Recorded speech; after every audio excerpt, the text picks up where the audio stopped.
اللہ وبرکاتہ۔ وعلیکم السلام۔ ارے بھائی رکو تو صحیح، اتنی ہڑبڑاہٹ میں کہاں کا رخ ہے؟ کچھ نہیں، بس ہمارے دوست انتظار کر رہے ہیں، کرکٹ کھیلنے جانا ہے۔ ہاں بھائی ضرور جانا، مگر جانے سے پہلے ہم سے کچھ باتیں کرتے جاؤ تاکہ آپ کو کچھ فائدہ پہنچے۔ ارے مولوی صاحب، آپ سے بات کر کے کیا کریں گے؟ آپ لوگ یا تو آسمان کے اوپر کی بات کرتے ہو یا زمین کے نیچے کی۔ جی ہاں بھائی، ویسے تو انسان کو اپنی دنیاوی زندگی گزارتے ہوئے انہی آسمان کے اوپر اور زمین کے نیچے کی باتوں کو ہی مقصد بنانا چاہیے، کیونکہ یہی اصل ہے۔ ویسے آپ لوگ کرتے کیا ہیں؟ کیا مشغلہ ہے آپ لوگوں کا آج کل؟ کچھ نہیں، بس انجوائے کرتے ہیں، کھاتے ہیں، کھیلتے ہیں، مزے کرتے ہیں۔ ویسے آپ لوگ آج کیوں بڑے اداس نظر آ رہے ہو؟ کیا بتائیں یار، امت کے وہ حالات کے نہ پوچھے بات۔ اس وقت پورے عالم میں خیر و شر کی کشمکش چل رہی ہے۔ کہیں تو لوگ اسلام کی خوبیوں کو جان کر اسلام کی طرف مائل ہو رہے ہیں، تو کہیں مغربی تہذیب و تمدن کے فروغ سے نوجوان دین اسلام سے بیزاری کا اظہار کرتے نظر آ رہے ہیں۔ نوجوان بچیاں اسلامی تہذیب اور اسلامی تعلیمات کو چھوڑ کر کفر و الحاد کے راستے پر چل پڑی ہیں۔ دور حاضر فتنوں کا دور ہے، طرح طرح کے فتنے ظہور میں آ رہے ہیں۔ ان فتنوں میں سے ایک فتنہ ارتداد یہ سر اٹھا رہا ہے۔ اس فتنے کے فتنوں میں سے ایک فتنہ ارتداد یہ سر اٹھا رہا ہے۔ اس فتنے کے زہریلے اثرات تیزی سے پھیل رہے ہیں۔ یہ ارتداد تو آج امت کے لیے بڑا چیلنج بن چکا ہے۔ جانا اور مرتد ہو جانا بڑے دکھ اور درد کی بات ہے۔ ویسے تو مولانا صاحب، میں نے بھی اس بارے میں کچھ سنا ہے اور موبائل میں دیکھا بھی ہے۔ ویسے اس فتنے کی ابتدا کب اور کیسے ہوئی؟ دیکھو بھائی، فتنہ ارتداد تو ہمیشہ سے ہر زمانے میں رہا ہے۔ قرآن مجید میں پچھلے انبیاء کی دعائیں اور نصائح موجود ہیں جو اس فتنے سے بچنے اور اس آگاہی کے بارے میں وارد ہیں۔ پیغمبر آخر الزمان صلی اللہ علیہ وسلم کے دور میں بھی ارتداد کے واقعات ملتے ہیں، اور آپ نے اپنی امت کو خبردار بھی کیا ہے کہ قرب قیامت میں بہت کثرت سے فتنے رونما ہوں گے، اور فتنہ ارتداد کا تو گویا ایک سیلاب واقع ہوگا۔ ترمذی شریف میں حضرت انس بن مالک رضی اللہ تعالیٰ عنہ سے مروی ہے کہ رسول اللہ صلی اللہ علیہ وسلم نے ارشاد فرمایا کہ لوگوں پر ایک ایسا زمانہ آنے والا ہے کہ اس زمانے میں دین پر قائم رہنا اتنا مشکل ہوگا جیسا کہ آگ کا انگارہ ہاتھ میں لینا مشکل ہے۔ نیز صحیح مسلم میں روایت ہے کہ صبح کا مومن شام کو کافر ہوگا اور شام کا مومن صبح کو کافر ہوگا۔ اور مسند اور مستدرک حاکم کی روایت سے تو ہمارے دل دہل جاتے ہیں۔ فرمایا کہ جس طرح لوگ فوج در فوج دین اسلام میں داخل ہو رہے ہیں، آنے والے زمانے میں لوگ فوج در فوج دین اسلام سے نکلیں گے۔ مزید روایات کتب حدیث میں موجود ہے جو ہمیں چوکنا رہنے اور اپنے ایمان کی حفاظت کی دعوت فکر و عمل دے رہی ہیں۔ ویسے تو مولانا صاحب، یہ سب بات میں پہلی مرتبہ سن رہا ہوں۔ کیا واقعتاً یہی سب اس دور میں ہو رہا ہے؟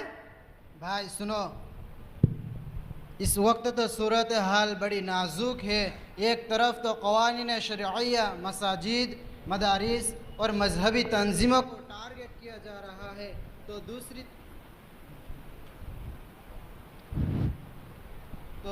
طرف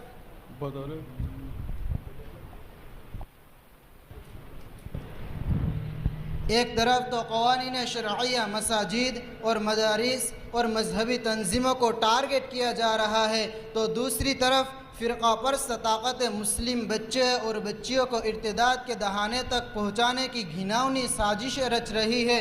میڈیا کے ذریعے نئی نسل کے ذہنوں میں زہر بھرا جا رہا ہے، اور اسکولوں اور کالجوں کا حال دیکھیں تو کردار سازی کی بجائے بے حیائی اور بے غیرتی کو فروغ دیا جا رہا ہے۔ یہ نئی نسل عیش و عشرت کے راستے پر چل پڑی ہے، باقاعدہ منظم طور پر اسلام اور مسلمانوں کی شبیہ بگاڑنے کی کوشش کی جا رہی ہے۔ اور ہاں، صرف ایسا نہیں ہے کہ ہمیں خارجی اور باہر کے حالات سے چیلنج ہے، بلکہ ہمارے داخلی اور اندرونی حالات ہی ہمارے زوال اور زبو حالی کا اصل سبب ہیں۔ نوجوانوں کا حال دیکھیں، پڑھائی میں سب سے پیچھے، کردار سازی میں سب سے پیچھے، روزگار سے محروم، مغربی تہذیب کے دل دادا، انٹرنیٹ، موبائل، سینما بینی، شراب، ڈرگس اور طرح طرح کے نشے، فیشن پرستی، ناچ گانے، موسیقی، مہنگی مہنگی گاڑیاں لون اور سود پر اٹھا کر محلے اور سوسائٹی والوں کا جینا حرام کرنا، نیو ایئر کو سیلیبریٹ کرنا، برتھ ڈے منانا، شادی بیاہ میں قرضے اٹھا کر ہندوانہ رسوم و رواج کرنا، یہ امت کے نوجوانوں کا حال ہے۔ اے امت کے نوجوانوں، جب قوم کا نوجوان بگڑتا ہے تو اس قوم پہ زوال آتا ہے، پھر اس قوم کو کبھی بھی قرار نہیں آتا۔ اور ہاں سنیں، بچپن سے ہم پڑھتے اور سنتے آ رہے ہیں کہ فلسطین جل رہا ہے، بوسنیا، چیچینیا اور شام کا استحصال کیا جا رہا ہے، عراق، برما اور لیبیا کو تباہ کر دیا گیا، اس کی عورتیں اور بچے فریاد کرتے رہ گئے، بیٹیوں کی عصمتیں تار تار ہوتی رہ گئی، جوان، بچے اور بوڑھے سب بے دردی سے قتل کیے جا رہے، فوجیں کھڑی تماشا دیکھتی رہی، بے گناہوں کو پھانسیاں دی گئی، زندہ جلا دیے گئے، زبانیں کاٹی گئی، بستیاں اجاڑ دی گئی، یہ سب کچھ ہوتا رہا، کوئی کچھ نہ بولا۔ حقوق انسانی کی عالمی تنظیموں کو مسلمان انسان نظر نہیں آئے، یہ بلا ایک ایک کر کے دنیا کے مسلم ممالک کو چاٹ رہی ہے۔ ہم کیوں اس خوش فہمی میں مبتلا ہیں کہ اگر ہماری یہی غفلت رہی تو ہمارے ساتھ بھی ایسا کچھ ہوگا؟ ارے یار، آپ لوگوں کی ان باتوں نے تو میرے دل و دماغ کو ہلا کر رکھ دیا، سوچنے پر مجبور کر دیا اپنی زندگی کے بارے میں۔ اللہ، آپ مجھے ذرا بتائے وہ کیا اسباب ہے جن کی وجہ سے ہماری حالت زار ہوئی ہے؟ بھائی سنو، ان سب کا مشترکہ جو سبب ہے وہ دین سے دوری، اہل دین سے نفرت، اور سب سے اہم جو ہے وہ فرقہ وارانہ تصادم کے نام پر آپس کی اتحاد و اتفاق کو پامال کرنا۔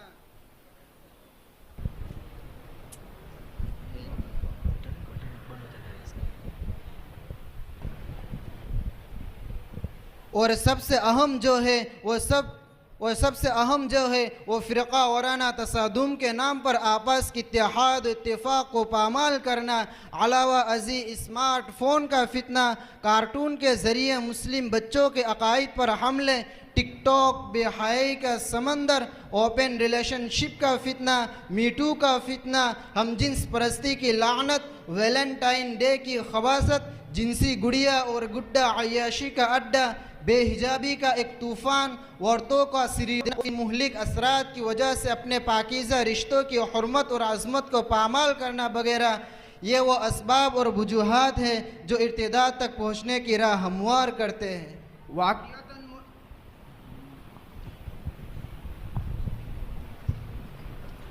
واقعاتاً مولوی صاحب، اب مجھے سمجھ آ گیا، مجھے بہت افسوس ہے کہ ہم نے اپنی زندگی کے بیش قیمتی اوقات ضائع کر دیے۔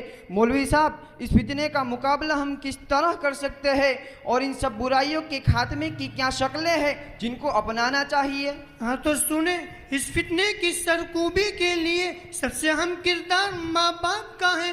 بچپن سے جتنا تعلیم پر زور دینے کی کوشش ہوتی ہے اس سے کہیں زیادہ زور تربیت پر دینا ہے۔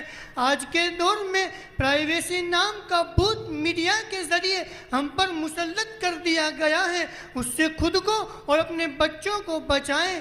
یاد رکھیں، والدین بننا جوب ہے، اولاد کی ناقص تربیت کر کے ان کو جہنم کا ایندھن بننے کے لیے بے لگام چھوڑ دینا یہ ان کے قتل کے برابر ہے۔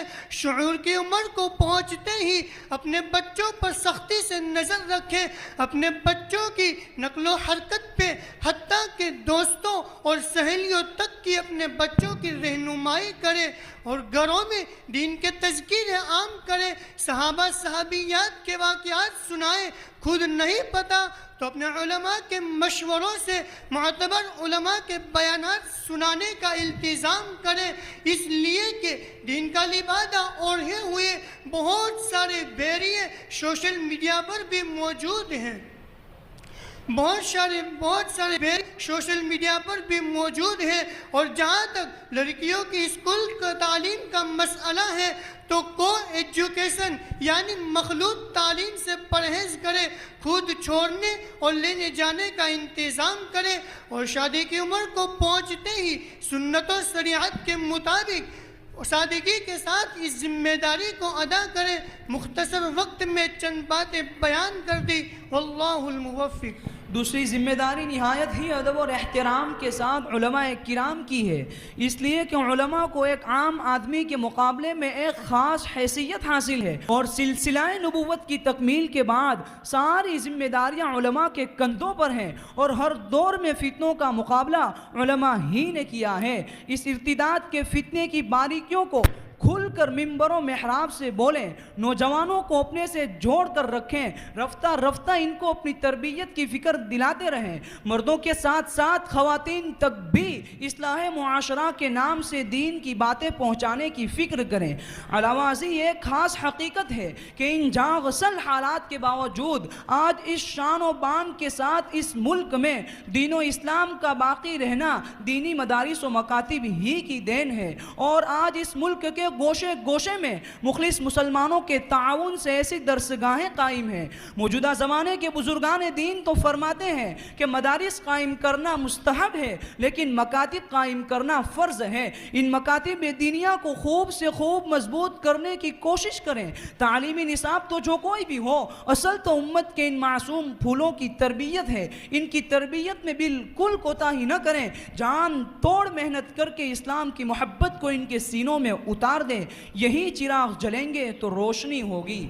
ماشاءاللہ مولانا صاحب، آپ کی باتیں تو میرے دل کے اندر اتر گئی۔ اللہ سے دعا کرتے ہیں اور کوشش بھی کریں گے اس بات کی کہ اپنی زندگی کو مذہب اسلام کی سرفرازی اور اس فتنے کی سرکوبی میں صرف کریں گے انشاءاللہ۔ اللہ ہم سب کو عمل کرنے کی توفیق نصیب فرمائے، اللہ تو حوصلہ عطا فرمائے۔ ویسے ہم لوگ ہمارے جامعہ تعلیم الدین سیروکر کے سالانہ دستار بندی اجلاس میں جا رہے تھے، آپ بھی چلو گے ہمارے ساتھ؟ جی ضرور، چلو چلتے ہیں۔